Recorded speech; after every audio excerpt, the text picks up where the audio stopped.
नमस्कार, स्वागत है आपका फिफाना हिंदी क्लासेस के यूट्यूब चैनल पर। और इस क्लास में अपन आज नया टॉपिक शुरू करने जा रहे हैं।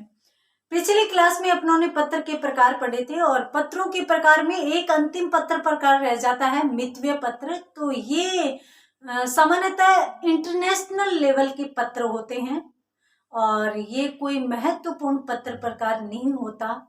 सिर्फ इतनी सी बात इसके संबंध में महत्वपूर्ण है कि सामान्यतः कोई भी राष्ट्र है वो विदेशों में अपने जो दूतावास बनाती है, जो राजदूत नियुक्त करती है, तो उस संबंध में जो पत्राचार होते हैं उनको अपन मितव्यय पत्र कहते हैं। तो आज की क्लास में अपन इसी के साथ पत्रों को कंप्लीट करते हुए नया टॉपिक शुरू करने जा रहे हैं। नए टॉपिक में अपन जीडी के सिलेबस के अनुसार आज प्रत्यय शुरू करने जा रहे हैं, जो कि एक महत्वपूर्ण टॉपिक रहता है। ज्यादा मुश्किल भी नहीं है, परंतु थोड़ा सा यदि अपन इस तरफ ध्यान दें तो अपने प्रश्न सही होने की संभावना भी रहती है। तो चलिए शुरू करते हैं।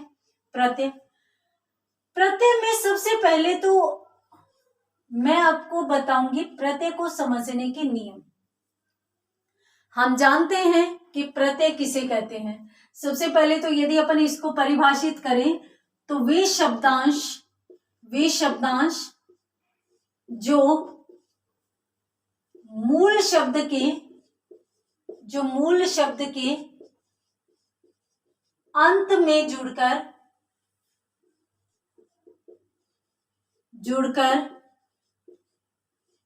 उसके अर्थ में परिवर्तन कर देते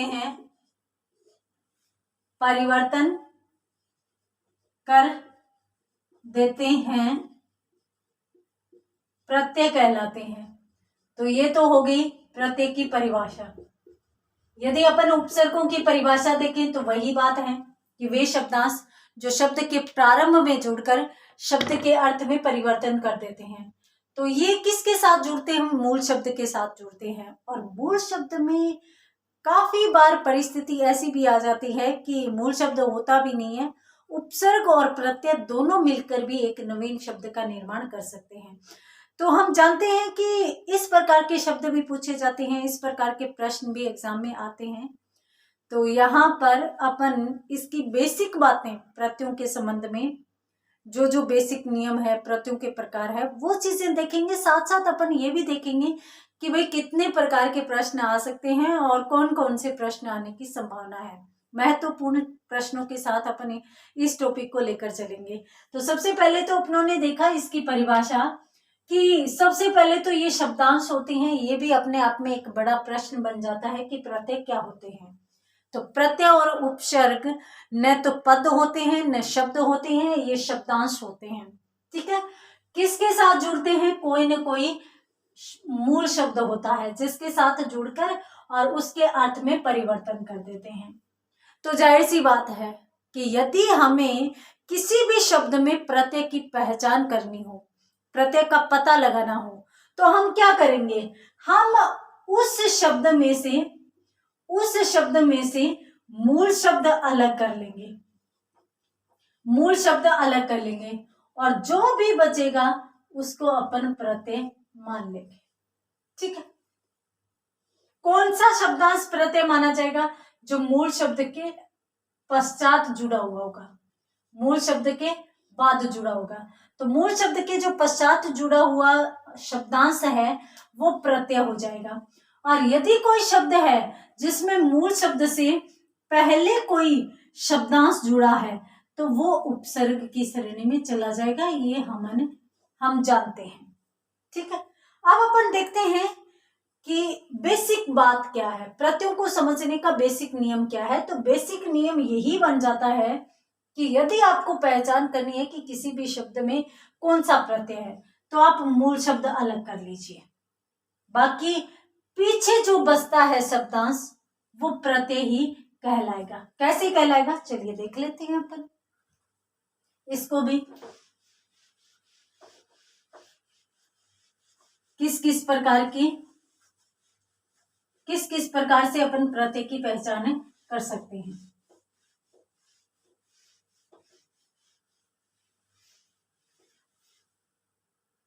तो देखिए,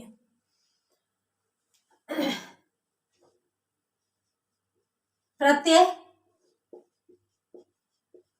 समझने के नियम, प्रत्ययों को समझने के नियम यहां पर अपन देख रहे हैं। देखिए, सबसे पहला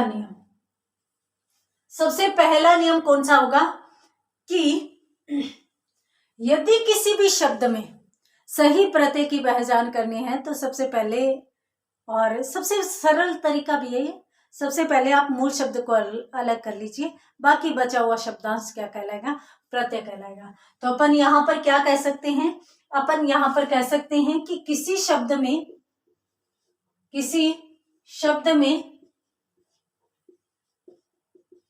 प्रत्यय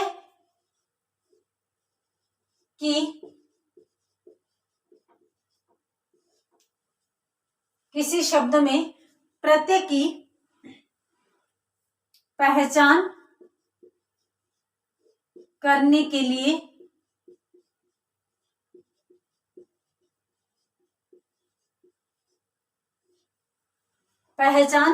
लिए सर्वप्रथम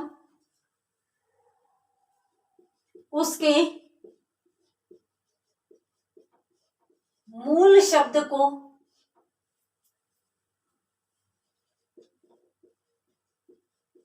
अलग करना चाहिए। ठीक है, सबसे पहला तरीका कौन सा है, मूल शब्द को अलग करना चाहिए। अब मूल शब्द को अलग कर लिया, उसके बाद जो शेष शब्दांश है, उसके बाद शेष शब्दांश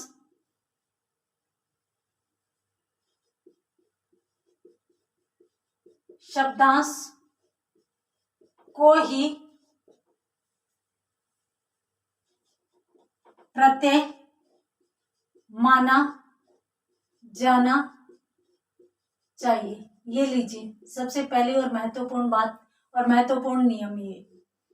आपको कहीं भी समझ में नहीं आ रहा तो आप एक शब्द को अलग कर लीजिए जो सार्थक हो, जिसका कोई न कोई अर्थ निकले। और आपको यूं लग रहा हो कि भाई कोई शब्द है जिसका कोई अर्थ ही नहीं निकल रहा, तो फिर वहां पर आप उसमें कुछ वर्णों का हेरफेर कीजिए, अपने आप समझ में आने लग जाएगा। तो पहले तो आप इस नियम का स्क्रीनशॉट लीजिए, उसके बाद अपन बात करते हैं आगे। देखिए, जैसे अपन इस नियम के अंतर्गत उदाहरण देखें तो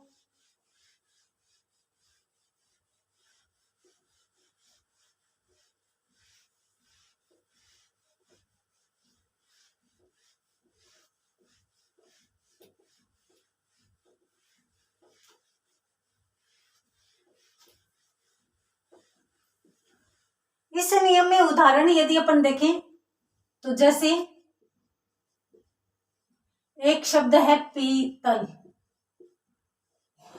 अब इसमें आपको प्रत्यय की पहचान करनी है। आप क्या करेंगे, अब यहां पर अकॉर्डिंग टू रूल्स, यानी अपने पहले नियम के अनुसार अपने को मूल शब्द अलग करना है। मूल शब्द अलग करना है तो अपने को क्या करना चाहिए, मूल शब्द को अलग करना चाहिए। और चूंकि अपन प्रत्यय की पहचान कर रहे हैं तो जाहिर सी बात है, ये एक शॉर्ट ट्रिक है समझने वाली, कि आप मूल शब्द को आगे ढूंढिए, पीछे मत ढूंढिए, क्योंकि पीछे वाला प्रत्यय बचेगा। और यदि आप उपसर्ग देख रहे हैं, उपसर्ग पढ़ रहे हैं, तब आप मूल शब्द की पहचान कीजिए या मूल शब्द को शब्द के अंत में ढूंढिए, क्योंकि आगे वाला उपसर्ग बच जाएगा। ठीक है, तो एक तो अपने सामान्य सी बात समझ में आ गई कि भाई प्रत्येक के संबंध में अपन अध्ययन कर रहे हैं, तो जाहिर सी बात है कि अपना जो मूल शब्द मिलेगा वो शब्द के प्रारंभ में मिलेगा, बाकी अंत में प्रत्यय बच जाएगा। अब देखिए, सबसे पहले तो अपन देखते हैं पी। अब पी तो कोई शाब्दिक अर्थ नहीं होता, हाँ पीना तो होता है, क्रिया होती है। अगर अपन तय करें तो पीत, हाँ पीत का मतलब होता है पीला, तो ये एक सार्थक शब्द है। तो जाहिर सी बात है कि ये मूल शब्द हो गया। बचा कौन? ल। ल को क्या मान लो आप? प्रत्यय मान लो।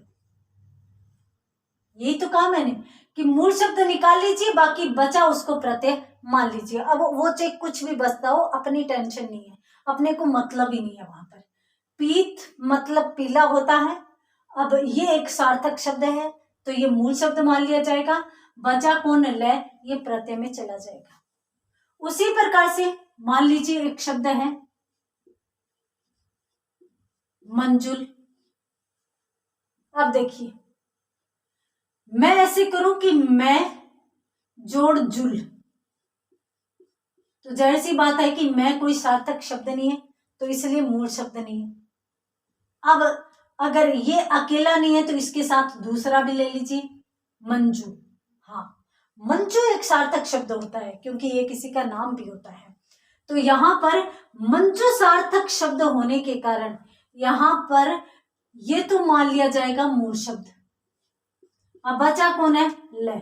तो ल क्या मान लिया जाएगा? यहाँ पर प्रत्यय स्वीकार कर लिया जाएगा। तो इस प्रकार से मूल शब्द को अलग कर लीजिए, बाकी बचा वो प्रत्यय हो जाएगा। उसी प्रकार से मान लीजिए एक शब्द है कोटिशः।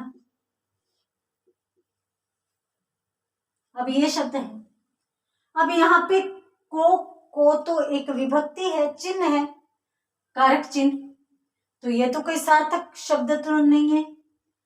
उसके बाद टी करें यानी कोटि करें, तो हाँ, कोटि एक सार्थक शब्द होता है और जिसका अर्थ अपन किस में लेते हैं? करोड़ों में लेते हैं। तो ये एक सार्थक शब्द होने के कारण यहां पर अपन शह जो है इसको प्रत्यय मान लेंगे। अब अक्सर है वो प्रतियोगी दिमाग लगाने लगते हैं कि ल तो कहीं प्रत्यय देखा ही नहीं है, तो अपनों ने हिंदी देखी कहाँ है? कितनी की हिंदी देखी है? तो अपने को टेंशन ही नहीं है, अपने को मूल शब्द अलग करना है, बाकी बचा उसको प्रत्यय में। अब कभी कभार यूं सोचने लग जाते हैं कि शह है, ये प्रत्यय हो सकता है कि नहीं। तो देखिए, वे शब्दांश जो किसी भी शब्द के अंत में जुड़ता है वो शब्दांश प्रत्यय ही कहलाता है। मैं आपको बता देती हूँ कि उपसर्ग और प्रत्यय संस्कृत व्याकरण में सबसे पहले बने थे और जब ये बनाए गए थे तब इनकी संख्या सीमित थी और उसके बाद धीरे धीरे जब भाषा का विकास हुआ, संस्कृत से अपन हिंदी की ओर बढ़े, तो बहुत से शब्दांश की अपने को आवश्यकता पड़ी जो शब्द के पहले भी जुड़ रहे थे और शब्द के बाद भी जुड़ रहे थे। तो अपनों ने क्या किया, वहां पर जो शब्द के बाद जुड़ रहे थे उन सभी को प्रत्यय मान लिया, स्वीकार कर लिया, और जो शब्द के पहले जुड़ रहे थे उनको अपनों ने उपसर्ग स्वीकार कर लिया, मान लिया। वहां पर अपनों ने कहीं विवाद नहीं किया कि जब मूल उपसर्ग और मूल प्रत्यय इतने ही है तो अपन इनको शामिल क्यों करें। नहीं, जब जुड़ रहे हैं, शब्द का अर्थ भी परिवर्तित हो रहा है, तो अपने को कहीं कोई समस्या नहीं थी और अपनों ने उसको स्वीकार कर लिया। ठीक है, तो कोटिश है। उसी प्रकार से मान लीजिए एक शब्द है आपके सामने सामान्यतः है। सामान्यतः है तो देखिए, सा कोई सार्थक शब्द नहीं है, सामा कोई सार्थक शब्द नहीं है, समान कोई सार्थक शब्द नहीं है। अगर आधा न आ जाए तो, पूरा न आ जाए तो सार्थक हो सकता है, परंतु इसमें तो आधा है। सामान्य, हाँ, सामान्य एक सार्थक शब्द है। सामान्य तो बच कौन गया? बच गया तह। तो ये तह क्या मान लिया जाएगा? यहाँ पर प्रत्यय मान लिया जाएगा, यानी सामान्य तह में सामान्य मूल शब्द हो जाएगा और इसके साथ साथ यहाँ पर तह प्रत्यय मान लिया जाएगा। उसी प्रकार से मान लीजिए कि एक शब्द आपके सामने है विशेषज्ञ। विशेषज्ञ, तो यहां पर देखिए वि उपसर्ग होता है, शेष मूल शब्द होता है। तो यहां पर विशेष ये तो अलग हो गए, क्योंकि वि अगर अपन पूरा इसको अलग करें तो वि उपसर्ग शेष मूल शब्द और बच गया कौन? ज्ञ। तो ये प्रत्यय हो जाएगा, ये उपसर्ग हो गया और ये मूल शब्द हो गया, ये प्रत्यय हो गया। परंतु फिर भी यदि अपने को इसमें से दो ही चीजें अलग करनी हो तो अपना ये विशेष जो है ये तो मूल शब्द में चला जाएगा, यानी ये तो शब्द हो जाएगा। इसके बाद कौन बचा? ज्ञ। अब ये क्या मान लिया जाएगा, प्रत्यय मान लिया जाएगा। तो इस प्रकार से भी हो सकता है कि कहीं पर भी उपसर्ग मूल शब्द प्रत्यय भी आ सकते हैं, परंतु अपने को यहाँ पर सिर्फ और सिर्फ प्रत्यय को ढूंढना है, अपने को उपसर्ग को नहीं ढूंढना। तो अपन इसको क्या करेंगे, विशेष, विशेष का मतलब विशिष्टता होती है, तो विशेष हो जाएगा, ये मूल शब्द में चला जाएगा और य यहाँ पर अंत में बच जाता है, इस कारण ये प्रत्यय में चला जाएगा। तो इस प्रकार से अपने को इस नियम के अनुसार प्रत्ययों की पहचान करनी है। आप इसका स्क्रीनशॉट ले लीजिए, उसके बाद अपन कुछ शब्द यहाँ पर उदाहरण स्वरूप और देख लेते हैं। तो चलिए देखिए,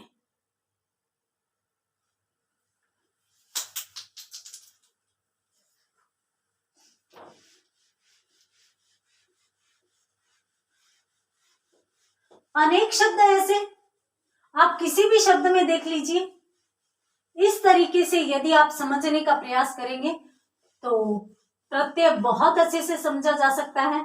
और एग्जाम में भी यदि इस प्रकार से प्रश्न पूछ लिया जाए तो अपन यही करेंगे कि भाई मूल शब्द अलग कर लो, सार्थक शब्द, मूल शब्द का मतलब होता है सार्थक, सार्थक यानी वर्णों का ऐसा समूह है जो सार्थक हो, तो जिसका कोई ना कोई अर्थ निकल रहा हो तो वो तो शब्द में चला जाएगा, और उसके बाद जो बचा वो किस में चला जाएगा, प्रत्यय में चला जाएगा। चलिए देखिए, एक शब्द है आपके सामने, अहमदाबाद। देखिए, अहमदाबाद किसे कहते हैं, अहमदाबाद एक जगह का नाम है, एक अपन यूं कह सकते हैं कि शहर का नाम है। तो यहां पर अहमदाबाद एक शहर का नाम है, ठीक है। किसके द्वारा बसाया गया माना जाता है, अहमद के द्वारा बसाया गया शहर माना जाता है। तो जब अहमद के द्वारा बसाया गया या आबाद किया गया नगर माना जाता है, तो जाहिर सी बात है कि यहाँ पर मूल शब्द में कौन शामिल कर लिया जाएगा, अहमद, अहमद, और उसके बाद प्रत्यय कौन बच जाएगा, आबाद। ये आबाद प्रत्ययों में चला जाएगा। अब कहीं कहीं ये सोचने लगते हैं ये प्रत्यय कैसे हो सकता है, इतना बड़ा क्यों नहीं हो सकता, 3 वर्णों का भी प्रत्यय हो सकता है, बस पूर्ण शब्द नहीं होना चाहिए, शब्दांश होना चाहिए, सब प्रत्यय में माने जाएंगे, बस मूल शब्द के अंत में आनी चाहिए। तो इस प्रकार से अपन इसको भी प्रत्ययों में शामिल कर सकते हैं। उसी प्रकार से मान लीजिए कि कुछ और शब्द हैं जिनमें महत्वपूर्ण शब्द अप्रत्याशित शब्द है, अप्रत्याशित। अब इस शब्द को डिवाइड कीजिए, बांटिए, आप टुकड़े कीजिए इसका।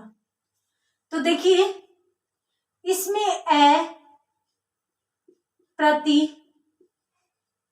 उपसर्ग है, क्यों, क्योंकि देखिए प्रति के साथ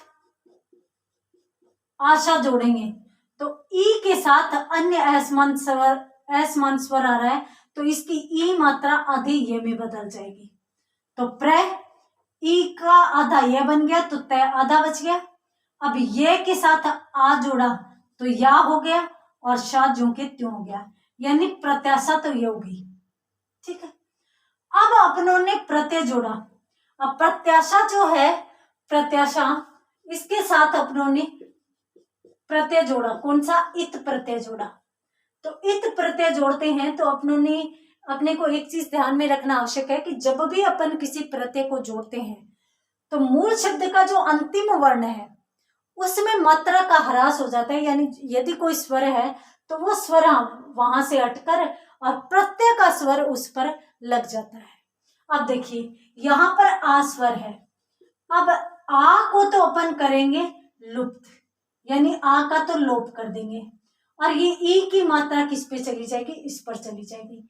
ये करना क्यों आवश्यक है, इसलिए आवश्यक है क्योंकि यहाँ पर आ के साथ यदि आप ई जोड़ोगे तो आप ए बनाकर और गुण संधि भी कर सकते हैं, तो इसलिए अपने को यहाँ पर इस स्वर का लोप करना है, अपने को यहाँ पर ई करना है, ए नहीं करना।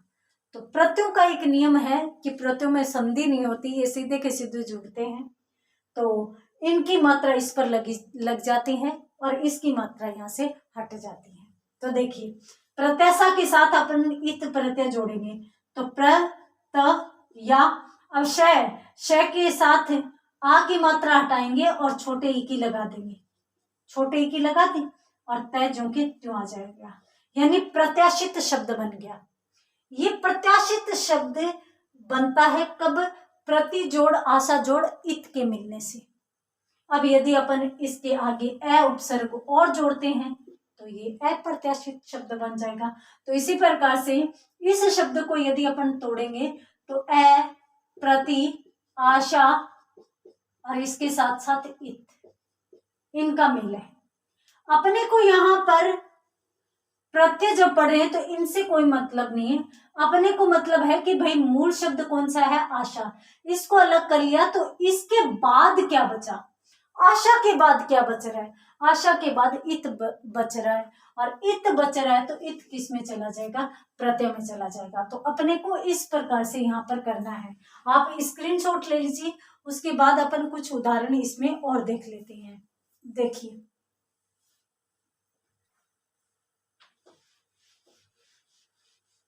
बहुत ही सुंदर नियम है ये और इस अकॉर्डिंग करेंगे तो देखिए रट्टा लगाई हुई चीजें ज्यादा समय तक याद नहीं रहती। यदि आप मन बना ले कि मुझे इसी प्रकार से इसको लेते हुए चलना है, मुझे इसी प्रकार से इनको करना है, तो आप समझेंगे और जितनी ज्यादा हिंदी पढ़ेंगे उतने शब्द क्लियर होते जाएंगे। आपको पता चलेगा कि भाई हाँ इस प्रकार के शब्द यहाँ पर हैं। तो इससे आपको इस प्रकार से भी फायदा हो सकता है। प्रत्यय उपसर्ग जितने शब्द अपने पास ज्यादा हैं उतने ही क्लियर होते जाएंगे। तो इसलिए शब्दकोश बढ़ाना अपने को अत्यंत आवश्यक है। अब देखिए यहाँ पर अपन इसी नियम के अकॉर्डिंग उदाहरण देख रहे थे, ठीक है। और उदाहरण यदि अपन देखें तो देखिए एक शब्द है आपके सामने तटस्थ। तो देखिए अब यहाँ पे तय, तय कोई सार्थक शब्द नहीं है तो अपन इसको नहीं लेंगे। अब तय के साथ अपन ले तय को, तो तय तय, हाँ तट एक सार्थक शब्द होता है, किनारा कहते हैं अपन। तो बच कौन गया? बच तो इस्त गया। तो इसलिए तट के साथ अपनों ने इस्त जोड़ा तो यहां पर शब्द क्या बना? तटस्थ बना। तो तट तो मूल शब्द हो जाएगा और इस्त किस में चला जाएगा? प्रत्यय में चला जाएगा।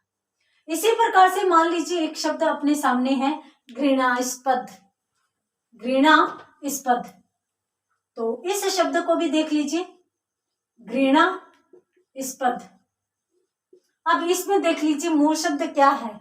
तो मूल शब्द तो अपन जानते हैं घृणा होता है, क्योंकि घृणा एक भाव का नाम है। बचा कौन? आस्पद बचा। क्या मतलब है अपने को? कितना बड़ा बच रहा है, क्या बच रहा है? बस आस्पद बचा तो आस्पद पूरा का पूरा किस में जाएगा? प्रत्यय के रूप में जाएगा। तो इस प्रकार से यदि आपको प्रत्यय के संबंध में प्रश्नों को सही करना है तो आप इतना सा ध्यान दीजिए कि मूल शब्द अलग कर लीजिए, बाकी जो भी बचेगा वो प्रत्यय में चला जाएगा। तो इस प्रकार से ये नियम आपको समझ में आया होगा। आप खुद भी प्रैक्टिस कीजिए और इसी के साथ अपन मिलते हैं अगली क्लास में कुछ और उदाहरणों के साथ।